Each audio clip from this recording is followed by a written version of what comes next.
Well, I'm Mario Cucinella, I'm an architect. And it was an invitation to open this series of conference about rethinking sustainability. And then is the major focus of my presentation. And we presenting project, but at the same time try to explaining the value of our design and how we do and what has for us the key points of our work. I think it's one of the most important quality of an architect is the patience.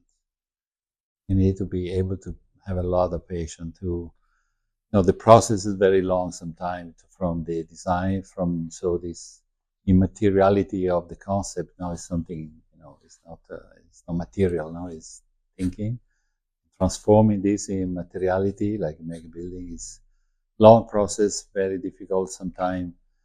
It's, everybody try to change your ideas. So I think you need to be patient and focus on the results. And then it make you this most important quality. Of course, talent is important, but I think patience is a very, very important point of this process.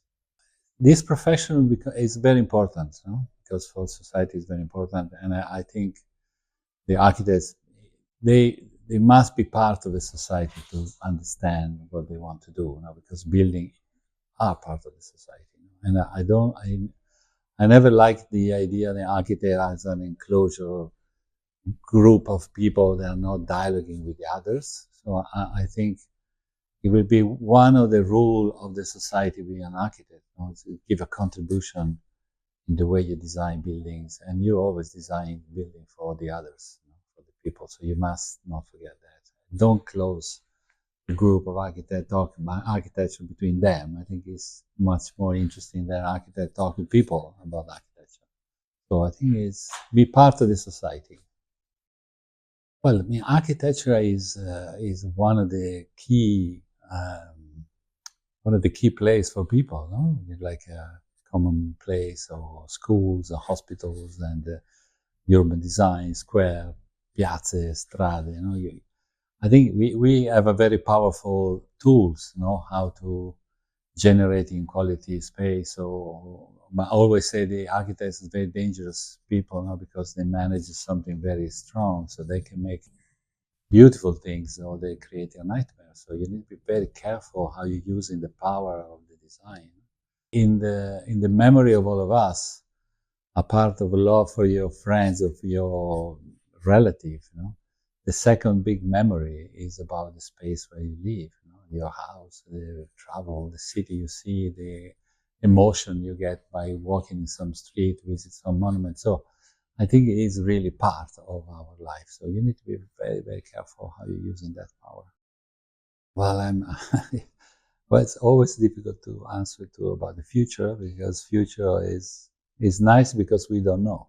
That's the nice part of the story. If we know, it will be not the future. It will be something that we know in advance. But I think this ecological issue will become more and more strong for people. And I think the awareness around the planet about not only sustainability, but the social impact of climate, they become one of the major points.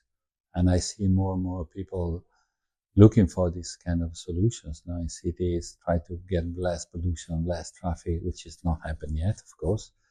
But I think this ambition of people, not only for the politicians, for people to try to live better in their cities. We are not yet there, but there's a lot of tension about this direction.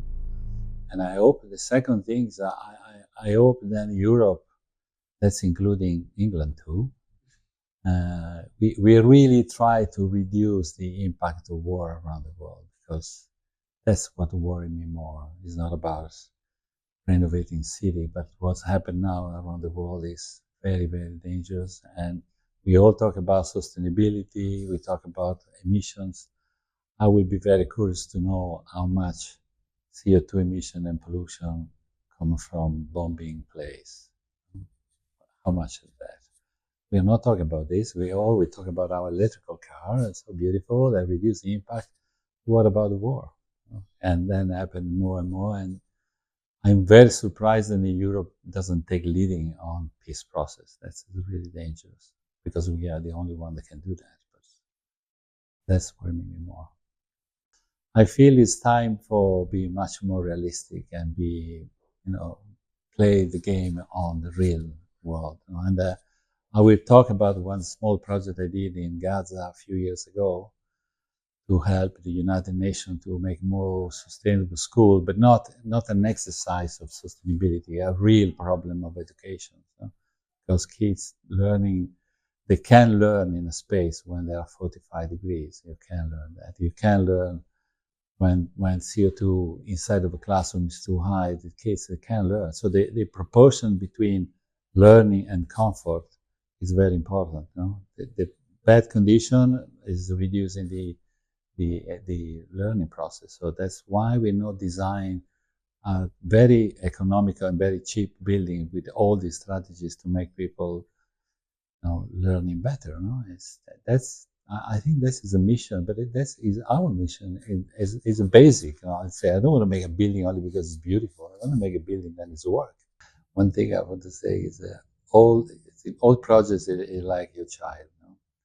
Some is coming nice, something coming maybe not so nice, something very good, something not very good, but I always have your child. So I think I love all the projects we did. But I think the most interesting experience, which I find make me, can I say, the value of my work, my as an architect, not my as Mario, but is design schools.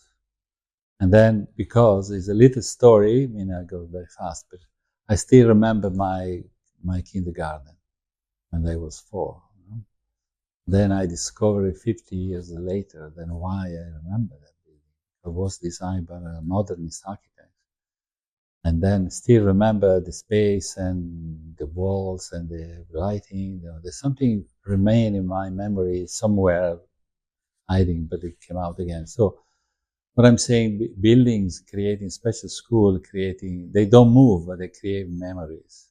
And I think that's you need to be very, very aware about it. And when you design something, then people take this memory for all life. Then I did a little school for kids from 0 to 3 years old. And it's sort of a whale belly, But what I thought, I said, when the kids go to school at that age, it's the first time it's out of the family's context. It's not anymore in their comfort zone. It's entering a social area, other kids, teachers. It's not anymore home. And then I think they go in a space. They want to develop imagination. It's not another box like home. It's not like a room like at home. It's a place where they may be dreaming to be inside of a whale or maybe some other imagination. And I think that's what makes me more happy to do my work, because then you see the happiness of kids and teachers, because they're happy to teach in a place where buildings make already part of education. Building the way we say, is the 3 levels of education. There's your family, there's your teacher, and then there's the space. That's the level of space, is another level of education. Well, I think the challenge was this project called Tekla, with 3D printing house by using earth. We've never done before. We're using 3D printing in the world, they already use, but not with natural material. It was a kind of challenge because it never was made it, and then we made. And I think the aim of this project is say we want to use in the latest technology, which is not only the printer, but it's the digital things like the code, and transforming code in buildings and using raw material that you can find everywhere on the planet. So it's a mix of the idea that technology is not inclusive, it's not exclusive, but technology needs to be inclusive. So maybe this project will be interesting to develop in different other countries. Give it the top of technology, at the same time the more oldest material in the world when you make buildings, and adapting this building in different climates. So I think that was very challenging. I think it was a really great challenge to do, and it was a challenge to build. To tell you, it was nice. Well, the first point is sustainability in building is a little bit a question, because how you build buildings is always a problem of environment, because you're using primary material, concrete, steel. So I think my point is how we can build better, because at zero is impossible. But I'm saying one thing is, of course, it's performance, which is a little bit technical, but it is, how the building is designed, And second one is not about technology, but it's about design. So don't think in that technology is going to save our life. What is save our life will be how we architect design correctly buildings by data. And second one is don't forget that you design building for the others.